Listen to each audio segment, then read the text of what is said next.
जय सिया राम सभी को। आज हम आपको वाल्मीकि रामायण के अयोध्या कांड के अध्याय 2 की कहानी सुनाएंगे। क्योंकि कहानियां काफी लंबी हैं, तो हमने जो कहानी बहुत लंबी है उसको 2 भागों में बांट दिया है। तो आज की कहानी जो है अध्याय 2 की, उसको हम 2 भागों में सुनाएंगे।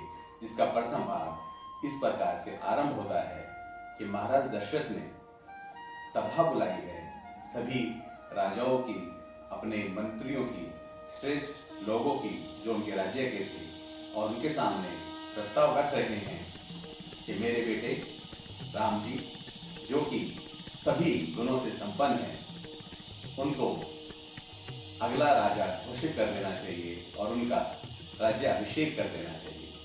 तो आज का अध्याय इस तरीके से आरंभ होता है।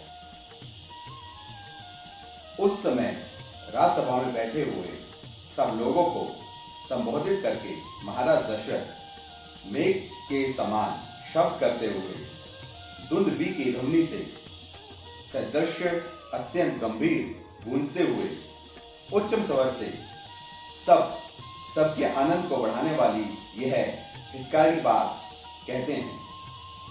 राजा दशरथ का स्वर राजोचित और गंभीरता आदि गुणों से युक्त था, अत्यंत कामनीय और अनुपम था। वे उस अद्भुत रसमय स्वर से समस्त नरेशों को संबोधित करके बोले, सज्जनों, आप लोगों को यह विदित है कि मेरे पूर्वज राजाधिराजाओं ने इस श्रेष्ठ राज्य का किस प्रकार पुत्र की भांति पालन किया है। समस्त इक्ष्वाकुवंशी नरेशों ने जिसका परिपालन किया है, उस सुख भोगने वाले योग्य संपूर्ण जगत को अब मैं भी कल्याण का भागी बनाना चाहता हूं। मेरे पूर्वज जिस मार्ग पर चलते आए हैं, उसी का अनुसरण करते हुए मैंने भी सदा जागरूक रहकर समस्त परिजनों की यथाशक्ति रक्षा की है। समस्त संसार का हित साधन करते हुए मैंने इस शरीर को सवेद राजछत्र की छाया में बूढ़ा किया है। अनेक सहस्त्र वर्षों की आयु पाकर जीवित रहते हुए अपने इस शरीर को अब मैं विश्राम देना चाहता हूं। जगत के धन पूर्वक संरक्षण का भार राजाओं के शौर्य आदि प्रभाव से ही उठाना संभव है। अजितेंद्रिय पुरुषों के लिए इस बोझ को ढोना अत्यंत कठिन है। मैं दीर्घ काल से इस भारी भार को वाहन करते करते थक गया हूं। इसलिए यहां बैठे हुए इन संपूर्ण श्रेष्ठ द्विजों की अनुमति लेकर परिजनों के हित के कार्य में अपने पुत्र श्री राम को नियुक्त करके अब मैं राज कार्य से विश्राम लेना चाहता हूं। मेरे पुत्र श्री राम मेरी अपेक्षा सभी गुणों में श्रेष्ठ हैं। शत्रुओं की नगरी पर विजय पाने वाले श्री रामचंद्र बाल पराक्रम में देवराज इंद्र के समान हैं। पुष्प नक्षत्र से युक्त चंद्रमा की भांति समस्त कार्यों के साधन में कुशल और धर्मात्माओं में श्रेष्ठ उन पुरुष शिरोमणि श्री रामचंद्र को मैं कल प्रातः काल पुण्य नक्षत्र में युवराज की पद पर नियुक्त करूंगा। लक्ष्मण के बड़े भाई श्री राम आप लोगों के लिए योग्य स्वामी सिद्ध होंगे। उनके जैसे स्वामी से संपूर्ण त्रिलोक की भी परम स्नात हो सकती है। ये श्री राम कल्याण स्वरूप है। इनका शीघ्र ही अभिषेक करके मैं इस भूमंडल को तत्काल कल्याण का भागी बनाऊंगा। अपने पुत्र श्री राम पर राज्य का भार रखकर मैं सर्वथा क्लेश रहित निश्चिंत हो जाऊंगा। यदि मेरा यह प्रस्ताव अनुकूल जान पड़े और यदि मैंने ये अच्छी बात सोची हो तो आप लोग इसके लिए मुझे सहर्ष अनुमति दें अथवा यह बताएं कि मैं किस प्रकार से कार्य करूं।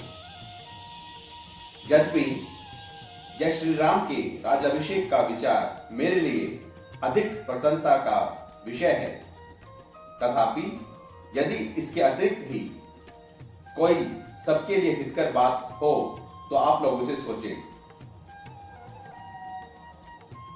राजा दशरथ जब वे बात कह रहे थे तो उस समय वहां उपस्थित नरेशों ने अत्यंत प्रसन्न होकर उन महाराज का उसी प्रकार अभिनंदन किया जैसे मोर मधुर केकारा फैलाते हुए वर्षा वाले महामेघ का अभिनंदन करते हैं।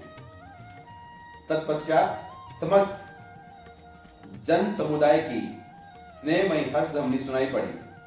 वह इतनी प्रबल थी कि समस्त पृथ्वी को कांपती हुई सी जान पड़ी।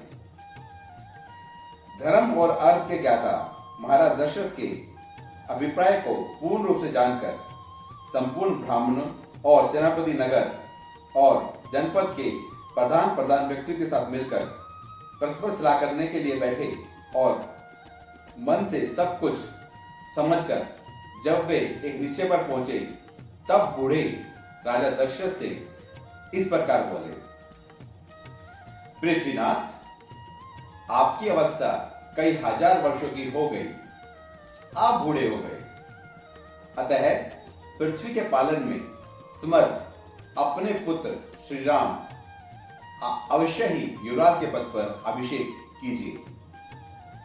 रघुकुल के वीर महाबलवान महाबाहु श्री राम महान गजराज पर बैठकर यात्रा करते हो और उनके ऊपर श्वेत छत्र तना हुआ हो, इस रूप में हम उनकी झांकी करना चाहते हैं।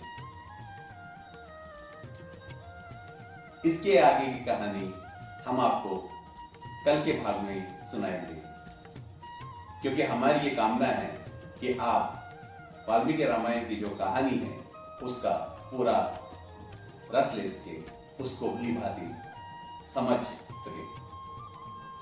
तो आज के भाग को हम यहीं विश्राम देते हैं और आप सबसे अनुरोध करते हैं कि आप हमारे पेज राम लखन यात्रा को ज़्यादा से ज़्यादा लोगों के साथ शेयर कीजिए, उसे फॉलो कीजिए।